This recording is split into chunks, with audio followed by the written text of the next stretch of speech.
Probablemente estos sean los mayores capiteles del mundo antiguo.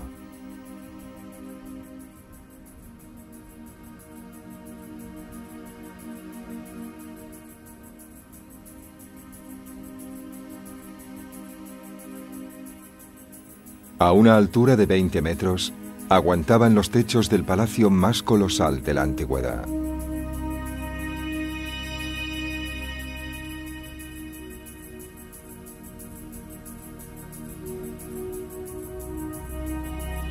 Los grandes tesoros de la arqueología, Persépolis.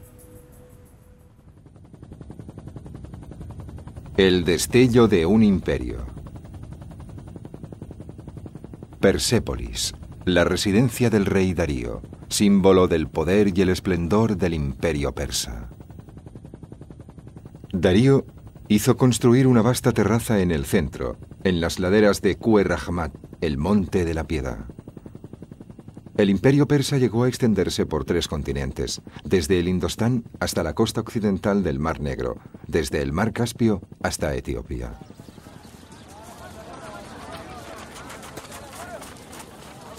Estamos a principios de abril, 13 días después de Nuruz, el Año Nuevo persa. Es habitual pasar estos días fuera de casa. La meseta de Persépolis goza aún de una agradable temperatura. Más tarde se volverá insoportablemente cálida.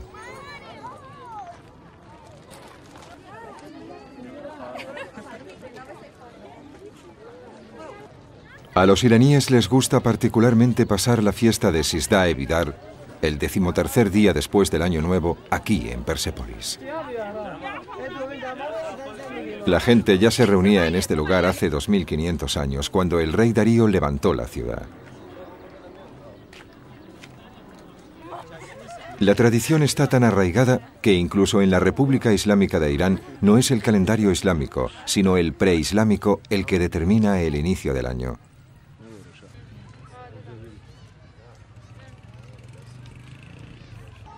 Todo aquel que puede pasa el día fuera de casa. Un espléndido picnic es el momento álgido de la fiesta, cuyos orígenes probablemente se remonten a la era aqueménida, la época en la que Darío, el rey de los persas, perteneciente a la dinastía aqueménida, ordenó construir Persépolis sobre el año 520 a.C. Persépolis es un lugar precioso, por eso todo el mundo lo visita, incluso desde el extranjero. Es un lugar muy agradable y hay unas vistas bellísimas. Es una especie de peregrinaje, especialmente durante el Sizdah-e Bidar. Todos los años venimos a Persépolis para el Sizdah-e Bidar, porque este lugar perteneció a nuestros antepasados. Visitamos este lugar para asegurarnos que nuestra memoria no desaparecerá jamás. Solo venimos aquí, el resto de las ruinas nos resultan indiferentes. Por eso no vamos. Persépolis fue construida en época de los reyes Ciro y Darío. Cuando los griegos declararon la guerra a los persas, vinieron aquí y lo destruyeron todo. Centremos nuestra mirada en la historia del imperio persa y de su capital, Persépolis. El Año Nuevo y la llegada de la primavera son motivo de celebración conjunta. La primera festividad del año se lleva a cabo en este lugar. Así los visitantes pueden recrear cómo era la vida hace 2500 años.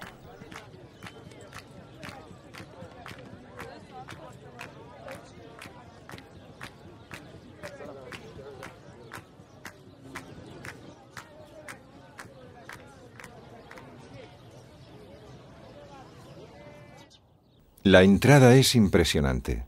7 metros de ancho, con escaleras simétricas que llevan desde la llanura a la terraza de Persépolis, 15 metros por encima. Los escalones son bajos, posiblemente para facilitar la entrada a la terraza a los jinetes que llegaban montados a caballo. Tras un giro de 180 grados, las 2 escaleras se unen en una plataforma central ante una gran puerta.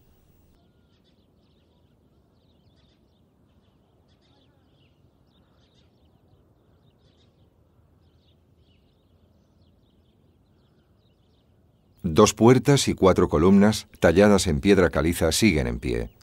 Las paredes ya no existen. Estaban hechas de ladrillos de arcilla secados al aire y no han resistido las inclemencias meteorológicas.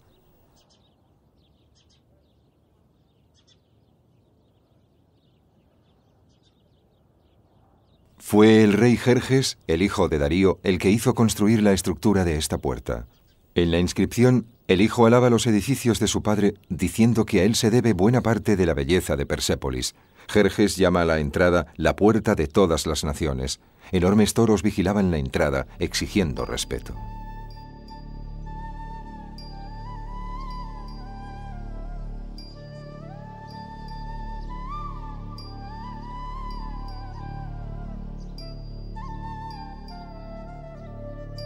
Hasta hoy, la ciencia solo había conseguido reunir plantas de la edificación, detallados dibujos y una maqueta. Fueron obra de los arqueólogos Friedrich Krefter y Erich Smith, que empezaron a excavar una Persépolis medio enterrada en 1930. Hoy podemos disfrutar de una reconstrucción digital increíblemente fidedigna, tanto arquitectónica como históricamente. El mundo antiguo tenía color, de hecho era sorprendentemente colorista. No solo Oriente Próximo, sino también la antigua Grecia. Fragmentos de pintura, descripciones realizadas por los escritores clásicos y descubrimientos de referencia nos proporcionan las pruebas. Casi todos los edificios estaban decorados con inscripciones que, a pesar de sus arcaicas expresiones, nos ofrecen una valiosa información sobre el Imperio Persa y su capital. Escoltando las puertas orientales encontramos criaturas aladas con cuerpo de toro y busto humano.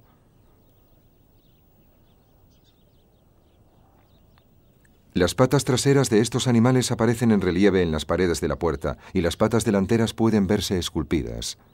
Y las cabezas están adornadas con una corona de plumas. Guardan una enorme semejanza con las figuras del arte asirio. La investigación académica en Persépolis empezó alrededor de los años 30, cuando se organizaron las primeras excavaciones arqueológicas sistemáticas. Los viajeros que visitaban las ruinas parcialmente enterradas a menudo intentaban reconstruirlas. El último intento del que hemos visto una parte es obra de dos arquitectos.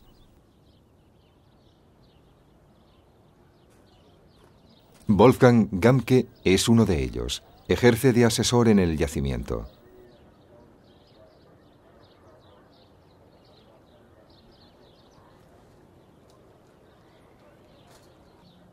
Volverá a casa con varios miles de fotos. La textura de la superficie y las condiciones de iluminación son de gran importancia. Mide la ornamentación con gran detalle.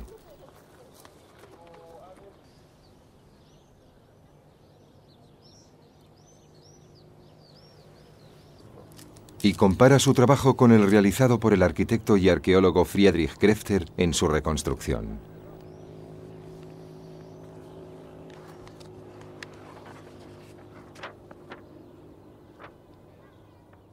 Llegué a este proyecto y me embarqué en la reconstrucción por puro azar. Yo trabajaba en el mundo de la docencia y no tenía ningún proyecto a la vista. Fue entonces cuando mi amigo y colega, el señor Afami, vino a verme y me sugirió hacer un proyecto juntos. Y sin pensarlo le dije que sí, sin darme cuenta de lo que conllevaría. Lo que siguió fue un montón de trabajo, pero de lo más interesante, ya que pone de relieve una historia fascinante, un marco histórico que no esperaba encontrar.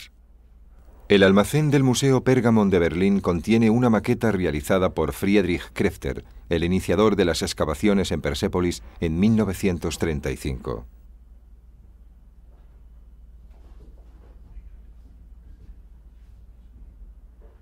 Actualmente, la maqueta de Krefter está considerada como la más fiel de las reconstrucciones, así como la única que contiene una base científica seria.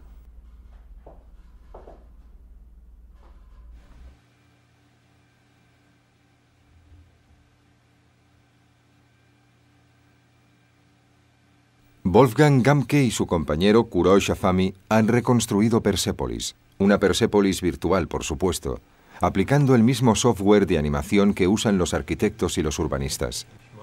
Se han pasado los últimos años creando miles de planos de trazados, detalles y texturas. Para las plantas de los edificios, se basaron en los dibujos y los planos del arquitecto y arqueólogo Friedrich Krefter y en los bocetos del también arqueólogo Erich Smith, y por supuesto en sus propias mediciones, su experiencia arquitectónica y estructural y un detallado conocimiento histórico. 8,97 metros. Desde aquí, según Krefter, el toro entero mide 4,52 metros. Se crearon secuencias de imágenes partiendo de los detallados dibujos. Después se convirtieron en imágenes animadas mediante una cámara virtual.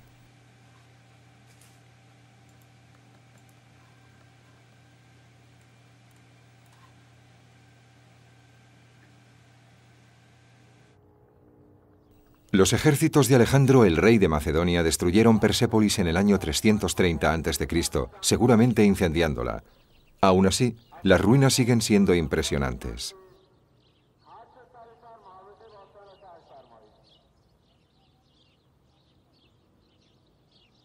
Si los pilares rotos, los frisos dañados, los restos de puertas y los relieves despiertan aún hoy nuestra admiración, ¿qué habrían provocado con su aspecto original hace 2500 años? Aquí antes no había ninguna fortaleza, la erigí por voluntad de Ahura Mazda y la construí para que durase, hermosa y fuerte, como pretendía. Darío hizo cincelar esta sentencia en la pared sur, cuando levantó Persépolis en los llanos de la meseta central persa alrededor del año 520 a.C.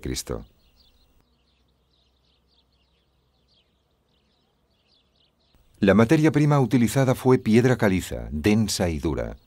Aunque originalmente era negra, el paso del tiempo le ha dado un hermoso color rojo amarillento. A juzgar por la mampostería, los constructores debían tener herramientas similares a las de los picapedreros actuales: bujardas, picos de piedras, picos de 2 puntas y cinceles dentados de diferentes grosores y medidas. Trabajaban eficientemente. Las canteras se encontraban a los pies de las montañas del norte de Persépolis, a 1 kilómetro de distancia como mucho, frecuentemente junto al lugar donde se construía. Abrieron canales en la roca, empezando por la parte superior, para conseguir el tamaño de piedra requerido.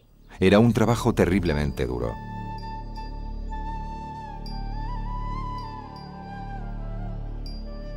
Indudablemente fue el mayor proyecto de construcción del mundo antiguo, y el rey Darío fue su impulsor en la meseta de Persépolis, en las laderas de Kue Rahmat, en el corazón de Persia.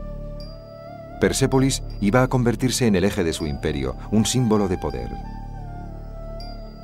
Se construiría una terraza en las laderas de la montaña de 300 metros de ancho y 455 metros de largo. Las enormes paredes exteriores tendrían 15 metros de altura. Fueron necesarios muchos artesanos.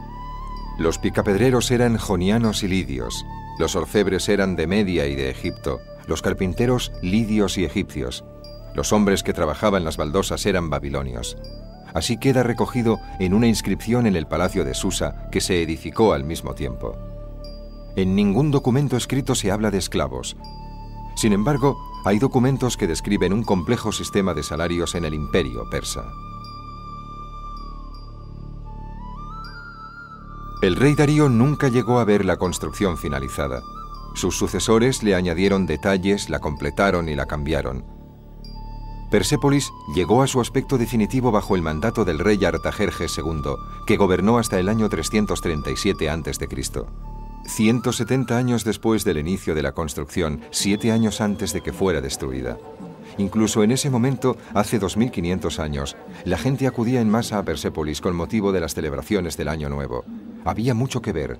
Llegaban delegaciones de todo el imperio. Los palacios debían inspirar respeto y admiración entre los dignatarios de los pueblos de Oriente Próximo, obligados a pagar tributos. En Nuruz, el Año Nuevo persa, debían presentarse ante los reyes aqueménicos Darío, Jerjes, Artajerjes, para rendirles homenaje y ofrecerles presentes.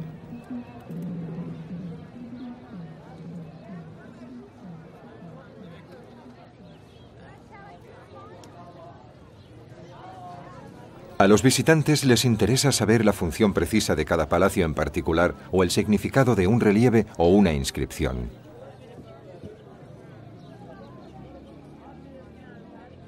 Pero los arqueólogos e historiadores muchas veces solo pueden ofrecer suposiciones e interpretar los hallazgos. Incluso los nombres de los palacios son hipotéticos. Este es uno de los que nos ha llegado mejor conservados. Se conoce como el Palacio de Darío.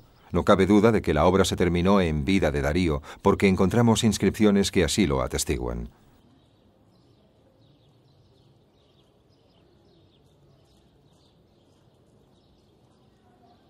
Sin embargo, lo que ya no es tan seguro es que fuera su palacio residencial. Pero sabemos a ciencia cierta que este es el rey Darío, derrotando a una criatura leonina con garras de grifo. Un motivo que descubrimos en todos los palacios de todos los reyes. El palacio está orientado al sur, al acceso original a la terraza. Era lo primero que veían los visitantes y para hacerlo aún más majestuoso, está construido sobre un pedestal alzado. En los escalones que conducían a la entrada del palacio vemos relieves de criados vestidos con elegantes prendas plisadas y con trajes de jinetes. Llevan vasijas que presumiblemente contienen comida y animales vivos. ¿Se consideran parte de la cena para la corte o se trata de ofrendas?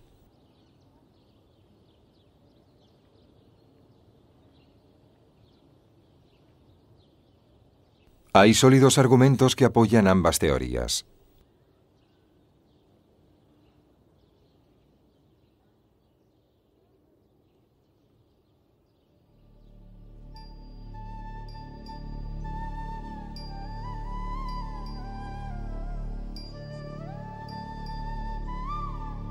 El Palacio de Darío era un edificio oficial, probablemente la solemne sede del gobierno.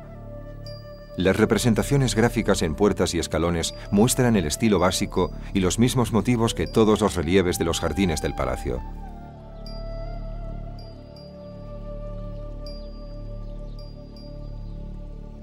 La reconstrucción muestra el palacio una vez completado todo el edificio.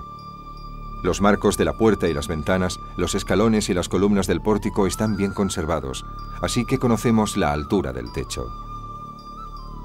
No hay pruebas arqueológicas que demuestren la existencia de este jardín.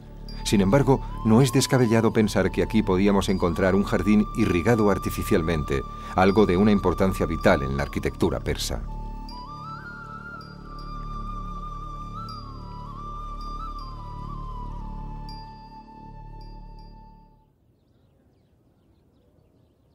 Las inscripciones en el interior de la puerta del Palacio de Darío son también especialmente relevantes.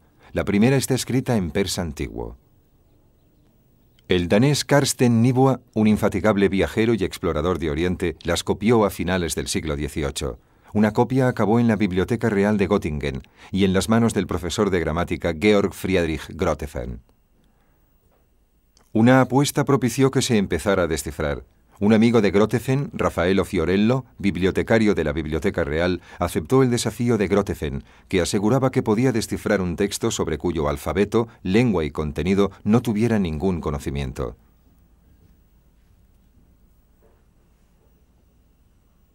El envite estaba en marcha. El bibliotecario le dio a su amigo una copia de la inscripción del Palacio de Darío. Grotefend tenía 6 semanas para descifrar el texto. Empezó dando por sentado que se trataba de un alfabeto que se leía de izquierda a derecha, así que empezó por la esquina superior izquierda.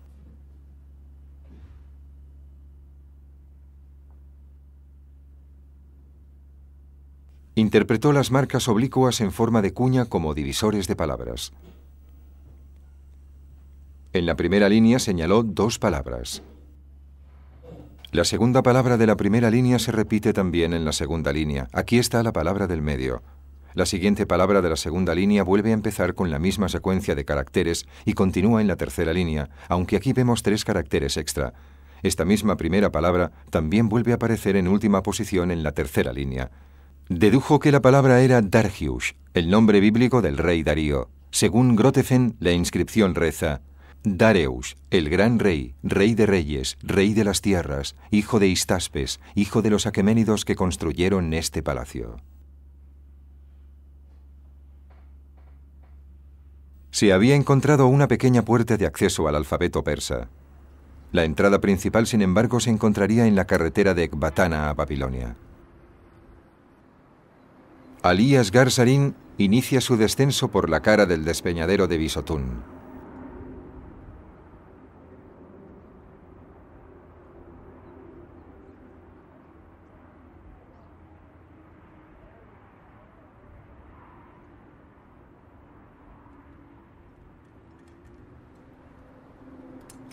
En 1837 también bajó por sus pendientes el comandante inglés Henry Creswick Rawlinson.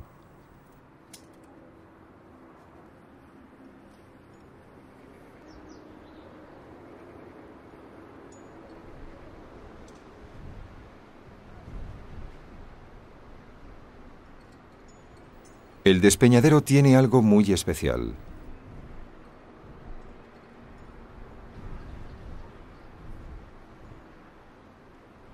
El rey Darío hizo inscribir en sus paredes un relato sobre cómo había llegado a dirigir el imperio aqueménido.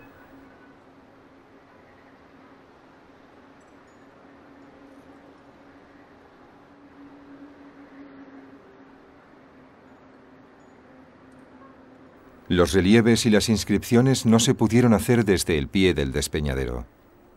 Ali Asghar Jarin lo fotografía.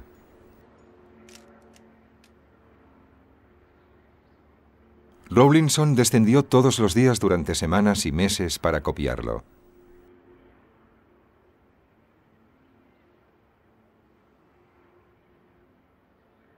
Darío no se convirtió en rey por ser sucesor directo al trono.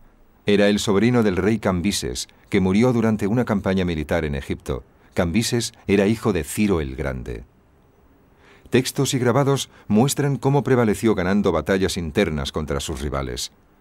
Y también muestran qué tierras pertenecían a este imperio. Y todo por voluntad del omnipresente Dios Ahura Mazda.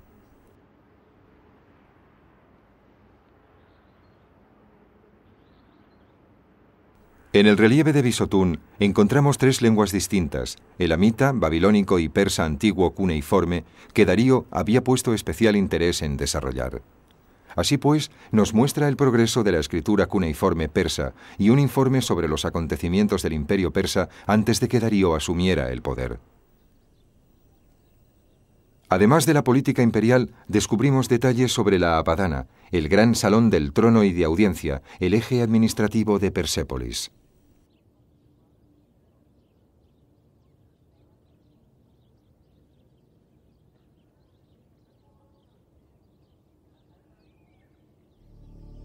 Sobre el ancho pedestal adornado con relieves, al que se podía acceder por el norte y el este a través de 4 escalones, se levantaba una sala de banquetes que superaba a los demás edificios de la terraza de Persépolis en altura y grandeza.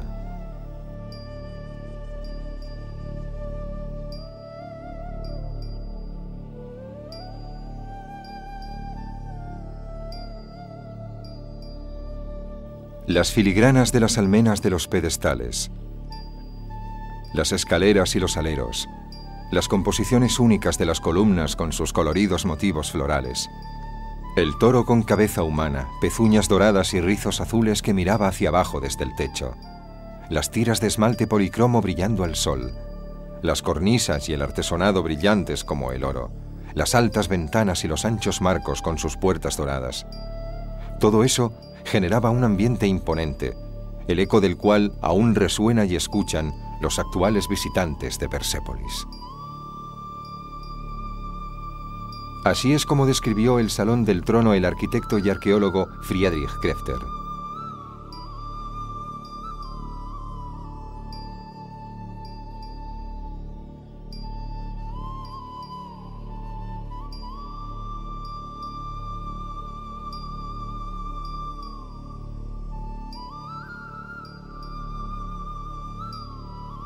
El objetivo de nuestros dibujos y nuestras reconstrucciones en maquetas es recrear parte de ese ambiente, escribe acerca de su trabajo.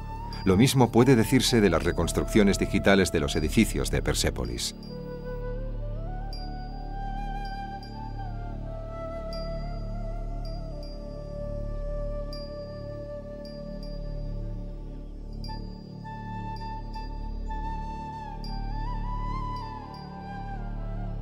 Cada año nuevo, cuando tiene su inicio la primavera, gente de todos los rincones del imperio persa se congrega en la gran plaza que hay delante de la Apadana.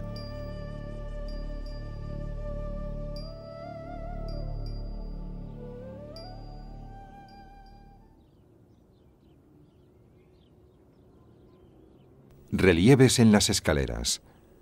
El omnipresente motivo del león y el toro enfrentados, en el que alternativamente ganan uno u otro, se considera un símbolo del cambio diario del día a la noche.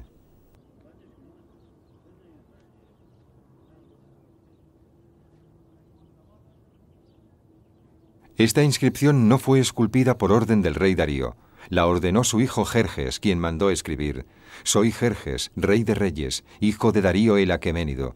Todo fue construido siguiendo la voluntad de Ahura Mazda y los demás dioses, y después suplicó protección para su reino. El rey Jerjes no terminó el edificio hasta después de la muerte de su padre. Encima de los dignatarios del imperio vemos el símbolo del dios Ahura Mazda, el creador del mundo. Darío nunca vio la gran sala de audiencias completada, pero fue él quien decidió construirla. Simbolizaba su concepción de la jerarquía del Estado.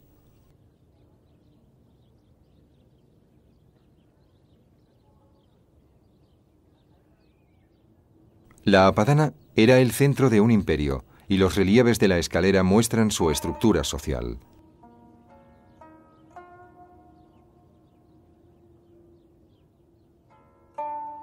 Aquí vemos el Nuruz, la fiesta de Año Nuevo.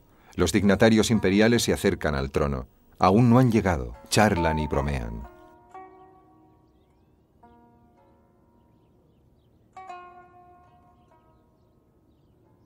En cuanto llegan hasta los lanceros, los guardaespaldas del rey se comportan con dignidad.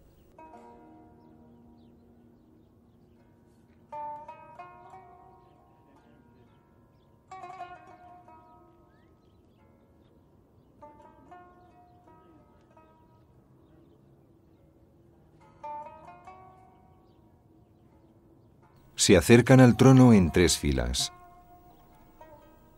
Caballerizos, mozos de cuadra y cocheros traen sillas de caballos y carruajes reales.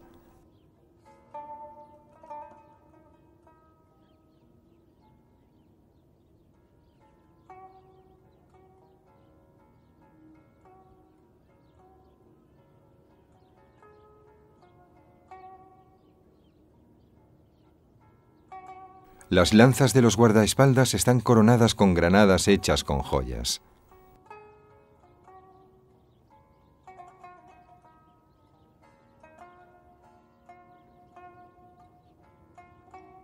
Para protegerlas y que no resultaran dañadas, sujetaban las lanzas sobre sus pies.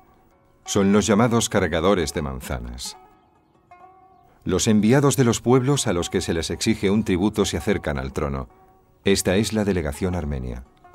En cabeza, distinguido por su elegante ropa plisada, vemos a un oficial de la corte que lleva al líder armenio de la mano, como intentando calmar su temor al gran rey.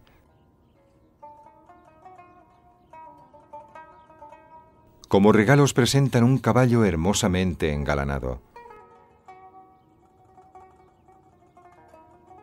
y una ánfora con asas de grifo. Los elamitas, los antiguos señores del centro de Persia, ofrecen arcos y dagas. Una leona no quita el ojo a sus cachorros.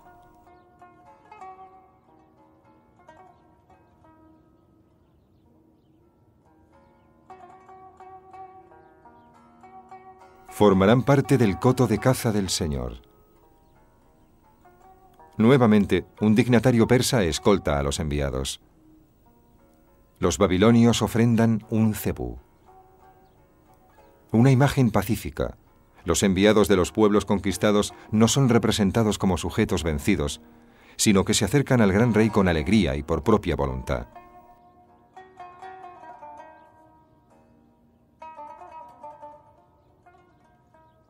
Claro que esta es la versión de los acontecimientos del imperio.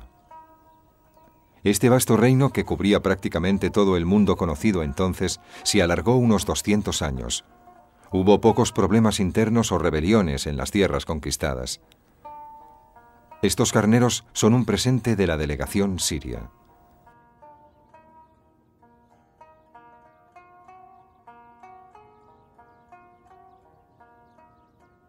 Los lidios eran originarios de Asia Menor. Los regalos son un testimonio de la riqueza de este pueblo, cuyo último rey fue Creso. Un caballo con su carruaje completo, valiosas ánforas y joyas de oro.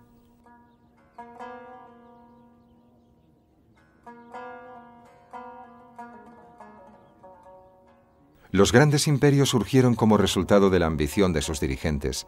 En este aspecto, los persas no fueron diferentes de los estados que les precedieron ni de los que llegarían después. Pero para asegurarse el éxito a largo plazo, los persas intentaron ganarse la confianza de los pueblos conquistados. no se les impuso ninguna religión y se les otorgó un considerable nivel de autonomía. Visto así, los relieves de la escalera son la representación de su programa político y, naturalmente, ejecutan labores de propaganda.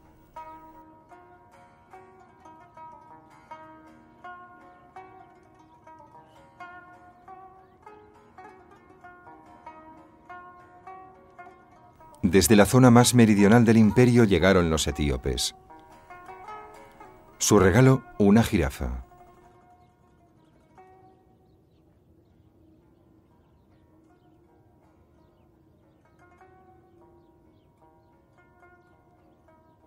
Desde el lejano oeste hasta el norte de Grecia, los tracios. Los relieves de la Apadana son también un documento del mundo conocido en ese período.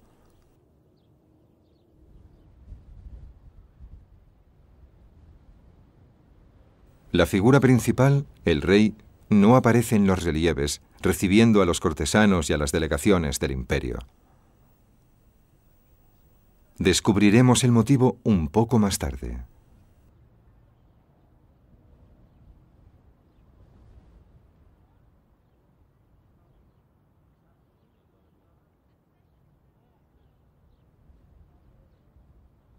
Hay quien cree que la Apadana y toda la terraza de Persépolis se planearon y construyeron únicamente para recibir a los enviados de los pueblos obligados a pagar tributos durante la fiesta de Año Nuevo.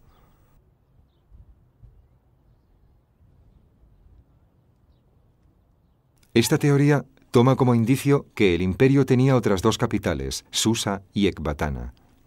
Persépolis estaba engalanada de una manera particularmente magnífica.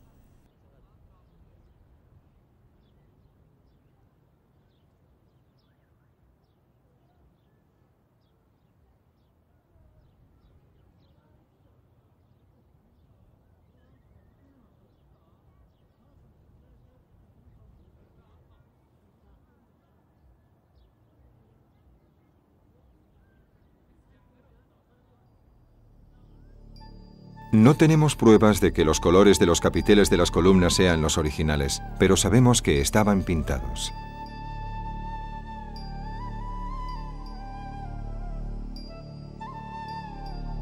Una columna simbolizaba un árbol sagrado, una imagen de larga tradición en Asia Occidental.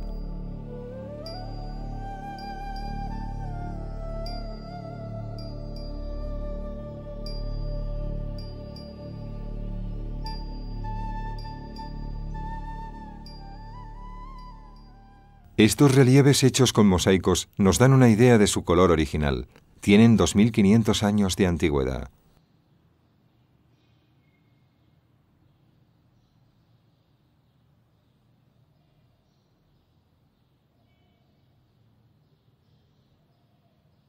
Los guardaespaldas del rey. Los mismos motivos que los relieves de Persépolis.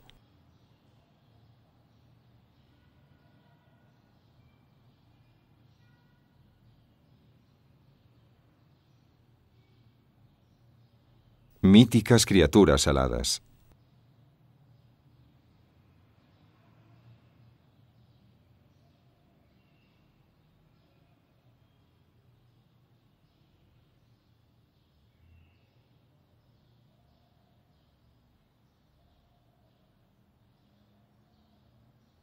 Una representación del dios Ahura Mazda. Sin embargo, estos relieves no son de Persépolis, sino de Susa, una de las capitales del imperio persa.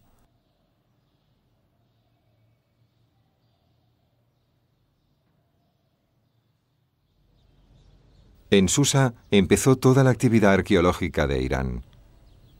Sin embargo, en ocasiones, el trabajo se llevó a cabo con un rigor científico muy discutible. Reliquias históricas acabaron como ladrillos en un edificio o fortaleza. Arqueólogos franceses construyeron este baluarte a finales del siglo XIX. En él protegían sus hallazgos arqueológicos. El rey Darío construyó Susa prácticamente al mismo tiempo que Persépolis. Susa se menciona incluso en el Antiguo Testamento.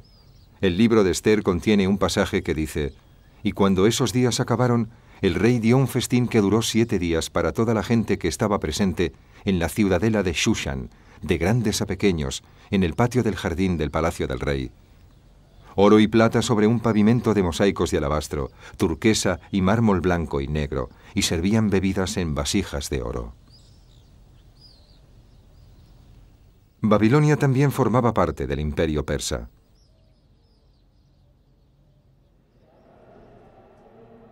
Esta es la puerta de Ishtar, en Babilonia. Era parte de un camino procesional utilizado a principios de año, en primavera. Cuando Babilonia cayó en el año 539 a.C., todos los grandes reinos adyacentes se habían incorporado ya al imperio persa. Esto ocurría 16 años después de que el rey Ciro, conocido más tarde como Ciro el Grande, hubiese conquistado Media.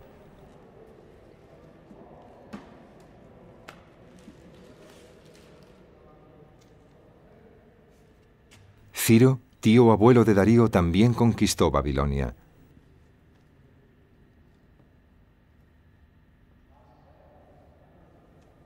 La reconstruida puerta de Ishtar y una maqueta de la ciudad pueden visitarse en el Museo Pergamon de Berlín. Los hombres que trabajaban los ladrillos eran babilonios. El rey Darío hizo tallar esto en una inscripción de la mampostería de Susa. Hay una larga tradición de mosaicos en la arquitectura de Oriente Próximo. La puerta de Ishtar y el camino procesional fueron inspiración artística para los colores y los elementos decorativos de los palacios aqueménidos.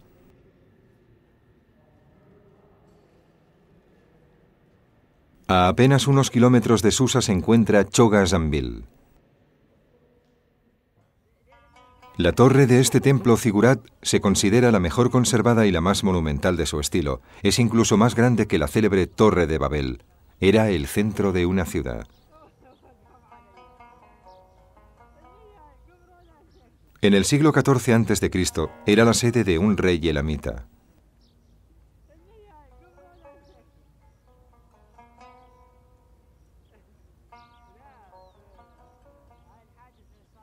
Elam llegó a ser uno de los centros de poder político más importantes de Oriente Próximo.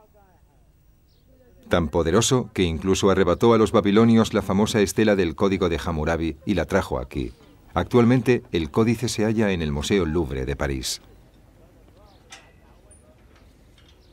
En el siglo VI a.C., el imperio elamita estaba supeditado al imperio persa. Aunque Elam ya no era un poder político en la región, los elamitas ejercían una gran influencia sobre el imperio persa. Los escribas elamitas eran los responsables de la administración central.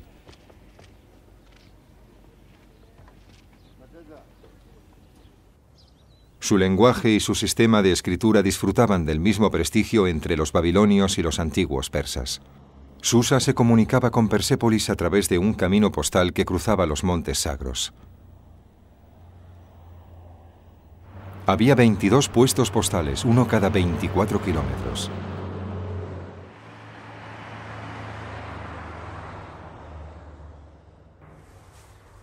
No he considerado Persia como una tierra que deba pagar impuestos, ya que la tierra persa está exenta de cualquier impuesto, informa el gran historiador griego Heródoto al hacer una lista de impuestos de los diferentes reinos persas. Pero estaba equivocado. También los granjeros y los artesanos del centro de Persia tenían que pagar impuestos. Se ofrecían cebada, dátiles, higos, nueces, aceite, pequeños animales de granja, ganado y caballos. La tierra que rodeaba Persépolis era fértil. Un ingenioso sistema de irrigación que proveía de agua del deshielo de las montañas a la fértil meseta garantizaba buenas cosechas. Fincas reales, granjeros independientes y grandes terratenientes eran habituales en esta tierra. Junto a ellos había minifundistas y arrendatarios. Los terratenientes proporcionaban a los agricultores semillas y agua. Los arrendatarios, a cambio, estaban obligados a entregar una proporción predeterminada de su cosecha. En el caso de la cebada, por ejemplo, tenían que dar 10 veces la cantidad de semillas. La tierra producía poco más que eso.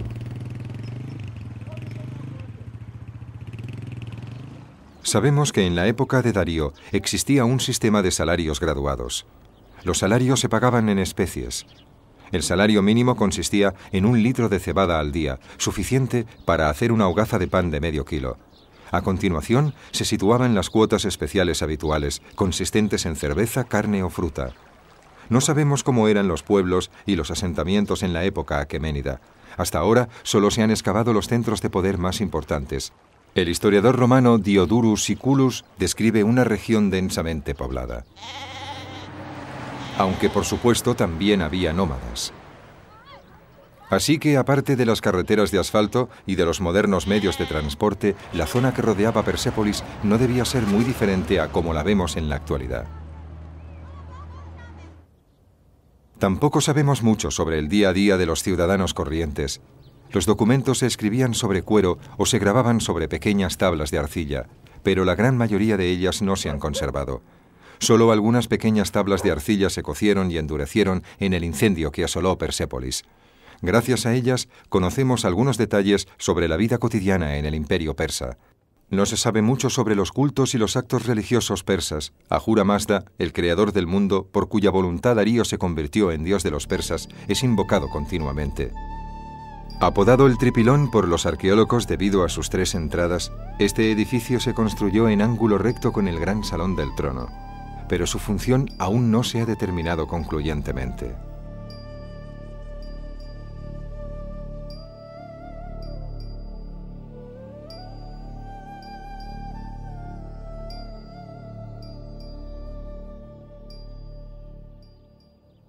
Aún no sabemos si el dios Ahura Mazda es el mismo Ahura Mazda al que se refiere Zoroaster, el padre del zoroastrianismo.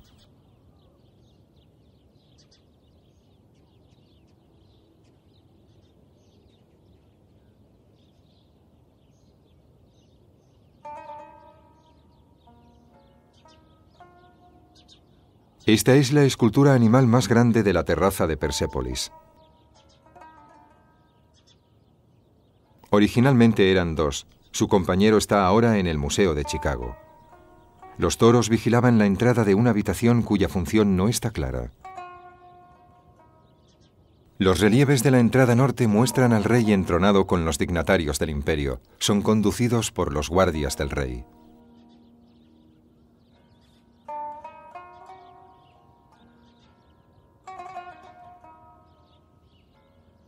Pese al daño producido por siglos de contacto humano, en los relieves del pedestal aún podemos ver diferentes colores. La línea del tiempo, que muestra la altura hasta la que estuvo enterrado el edificio. La gran sala, 1000 metros cuadrados más grande que la Apadana, fue construida por Jerjes, el hijo de Darío. 100 columnas aguantaban el techo, de ahí su nombre, la Sala de las 100 columnas. La función del edificio es objeto de debate. Suponemos que Jerjes ambicionaba una sala mayor que el magnífico Salón del Trono construido por su padre Darío.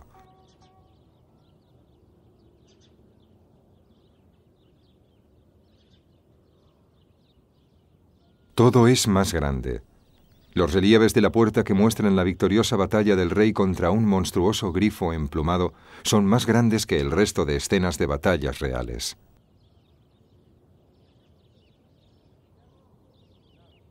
Las columnas, que dan a la sala una sensación de amplitud, debieron resultar impresionantes y turbadoras para cualquiera que se hallase aquí.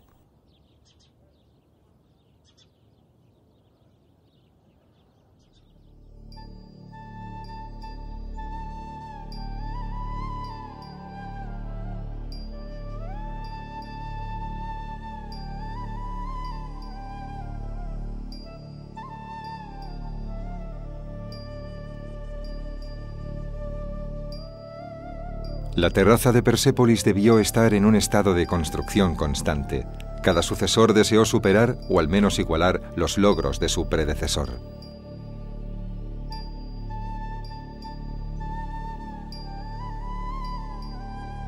Este deseo fue aparentemente muy pronunciado en Jerjes, el hijo de Darío.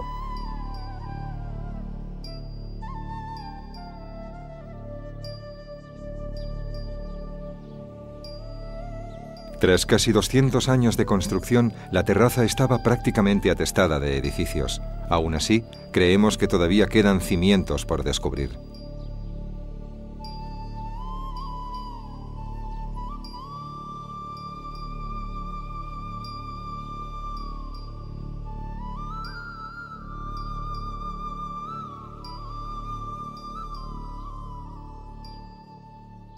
Las impresionantes ruinas, pese a estar parcialmente enterradas, han atraído a los viajeros europeos, mercaderes y diplomáticos en su mayoría desde el siglo XVI. Se han publicado dibujos, intentos de reconstrucción y más tarde fotografías. Sin embargo, la investigación académica sistemática no empezó hasta las excavaciones de 1931. Primero fueron Ernst Herzl y su arquitecto Friedrich Grefter, después el Instituto Oriental de Chicago. La Dirección General de Antigüedades iraní lleva a cabo excavaciones, investigaciones y restauraciones desde los años 40.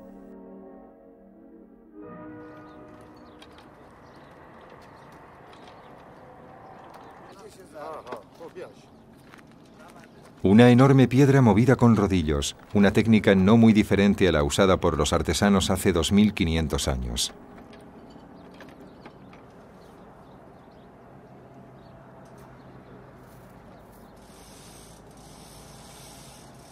Así es como se trabaja en una excavación arqueológica.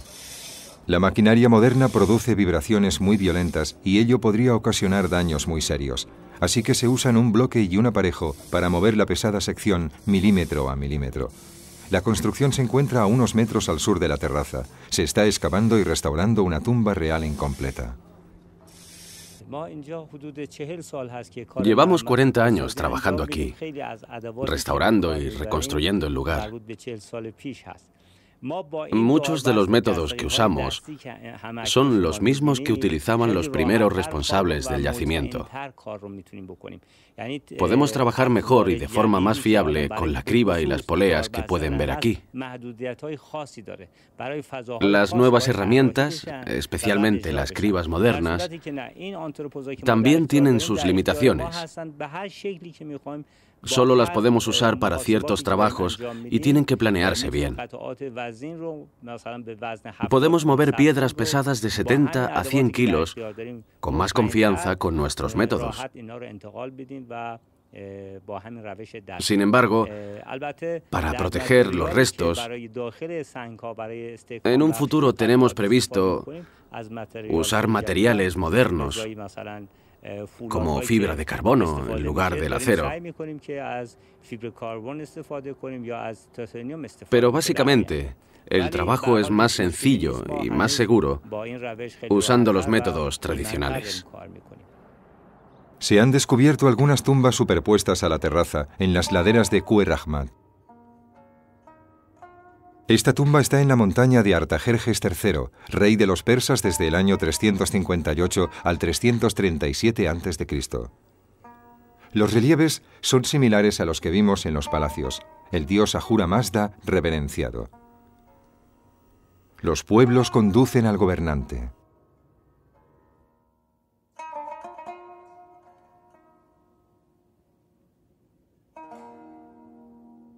Las tumbas son versiones en miniatura de los palacios. Esto nos brinda información importante sobre los métodos de construcción, por ejemplo, cómo se unían las vigas de madera a los capiteles. En el centro de la mayor estructura de la terraza vemos un relieve especial, la tesorería, que se inició con Darío. En ella, el rey recibe a dignatarios del imperio. Tras él, el príncipe heredero. Por desgracia, su cara ha sido destruida. En la mano izquierda tiene una flor de loto, en la derecha, el cetro. Probablemente, la corona estuviera hecha de oro puro.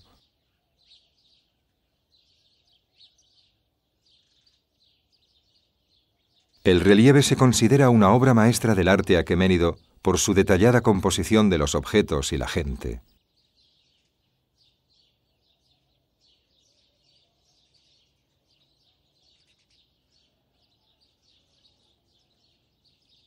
Y ha planteado muchas preguntas que los expertos todavía no han sabido responder.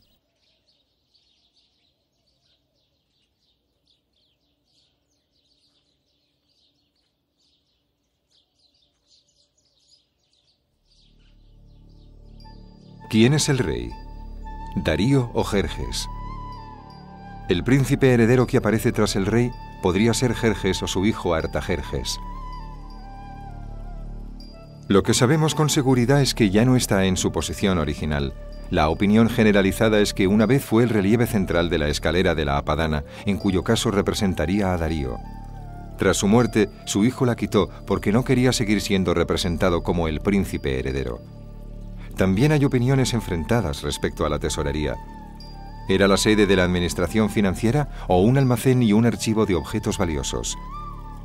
La mayor parte de la información que tenemos sobre el imperio aqueménido proviene de pequeñas tablas de arcilla encontradas aquí.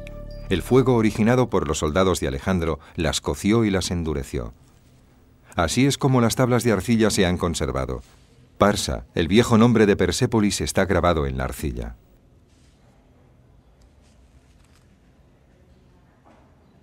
Lo ha escrito Sharok Resmayú, un investigador del Museo Nacional de Teherán.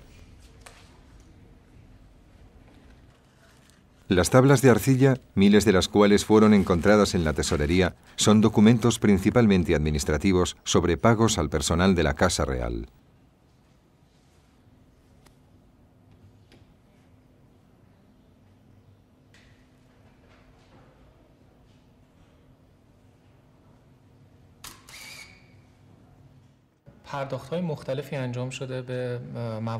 Las tablas de arcilla de Persépolis relatan diferentes tipos de pagos por una gran variedad de servicios.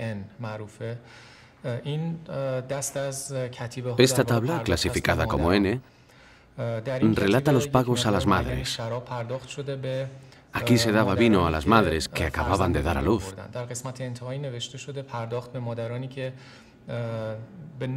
A 9 madres que dieron a luz niños y a 6 madres que dieron a luz niñas.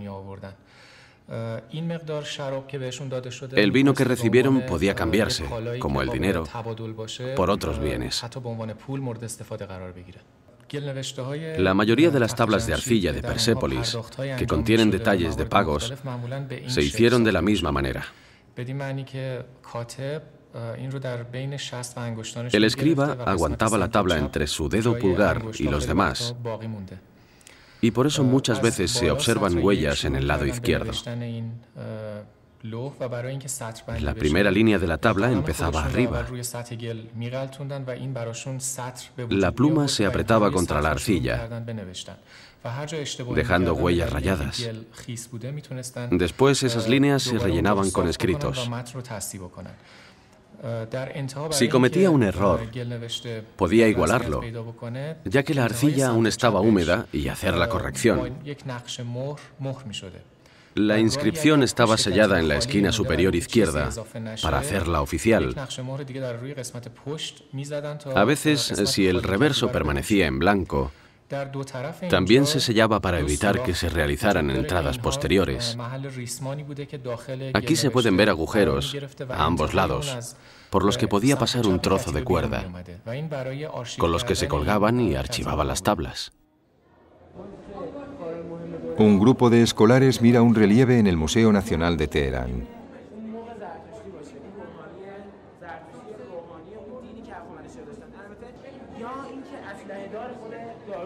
No es una nueva versión del relieve de la tesorería, sino una copia exacta de la escalera que Jerjes ordenó realizar, copiando la escalera norte del Salón del Trono.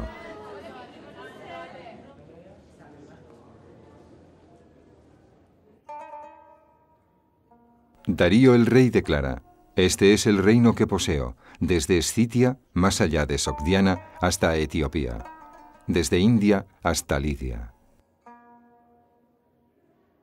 Esto está grabado en los estatutos de fundación que Darío había enterrado en los cimientos del Salón del Trono.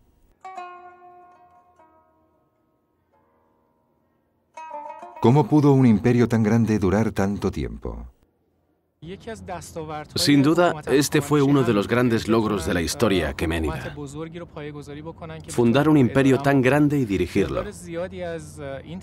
Lo consiguieron porque poseían un sistema de organización y administración muy preciso, y podían comunicarse rápida y eficientemente con diferentes lugares.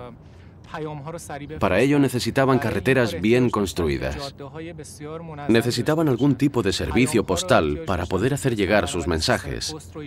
Para garantizar el intercambio de bienes y un sistema financiero que funcionara, era necesario tener un sistema de pesos y medidas, nuevas monedas y la introducción de un año financiero. Un mensaje procedente de Sardes, actualmente Esmirna, no debería tardar más de 20 días en llegar. También intentaron no involucrarse demasiado en los asuntos culturales de las tierras conquistadas. Cada región disfrutaba de total autonomía religiosa y cultural. A los aqueménidos no les interesaba destruir el tejido cultural de una tierra. Esto hacía que gozaran de la lealtad de la población de la tierra conquistada. No tenían que ejecutar gente ni reclutar tropas. No expandían demasiado su zona de influencia. Se mantenían en los límites razonables que les permitían asegurar un gobierno eficaz. Por eso se mantenían en las fronteras del norte, el sur, el este y el oeste, y no avanzaban más. Su imperio abarcaba 3 continentes, y con eso ya tenían suficiente.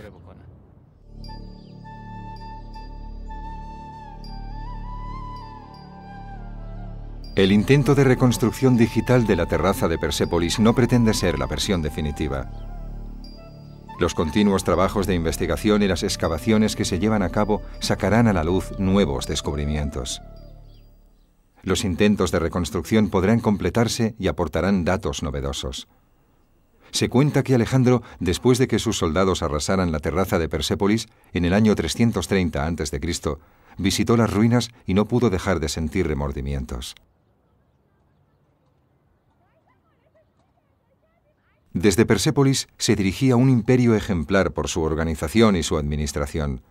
Pero quizás lo más importante sea que se trataba de un imperio cuyos habitantes, incluso los de las tierras ocupadas, eran tratados con dignidad y tolerancia, especialmente en cuestiones religiosas y en el ejercicio y aplicación de la ley.